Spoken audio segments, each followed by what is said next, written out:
இன்றைய முக்கிய செய்திகள். குமரியில் பரபரப்பு. லஞ்ச பணத்தை அள்ளி வீசிய அரசு ஊழியர்கள். கன்னியாகுமரி மாவட்டத்தில் நடந்த லஞ்ச ஒழிப்புத்துறையின் திடீர் ரைடு தமிழகத்தையே உலுக்கியிருக்கிறது. பத்திரப்பதிவு அலுவலகங்களில் நடந்த இந்த சோதனை குறித்து விரிவான தகவலை இந்த வீடியோவில் பார்க்க இருக்கிறோம். தமிழகம் முழுவதும் அங்கீகரிக்கப்படாத மனைப்பிரிவுகளை பதிவு செய்வதற்கு சென்ட் ஒன்றுக்கு லட்சக்கணக்கில் லஞ்சம் பெறப்படுவதாக தொடர்ந்த புகார்கள் எழுந்தன.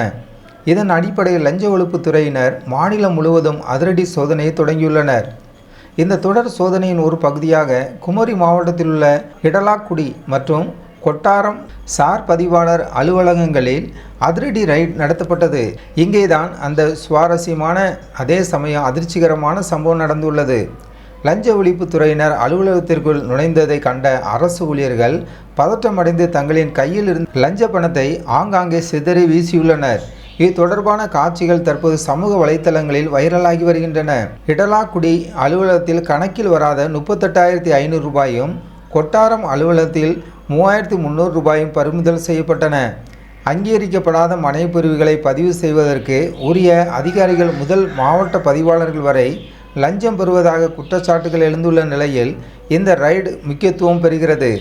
பத்திரப்பதிவுத்துறை எச்சரிக்கை விடுத்தும் அதை கண்டுகொள்ளாமல் சட்டவிரோத பதிவுகள் தொடர்ந்து வருவது அரசுக்கு வருவாய் இழப்பை ஏற்படுத்துவதாக கூறப்படுகிறது. இந்த விவகாரத்துக்கு முற்றுப்புள்ளி வைக்க லஞ்ச ஒழிப்புத்துறை தீவிர நடவடிக்கைகளை மேற்கொண்டு வருகிறது. இதுபோன்ற முக்கிய செய்திகளை உடனுக்குடன் தெரிந்து கொள்ள நமது ஜாய்ஸ் டிவி சேனலை சப்ஸ்கிரைப் செய்யுங்கள்.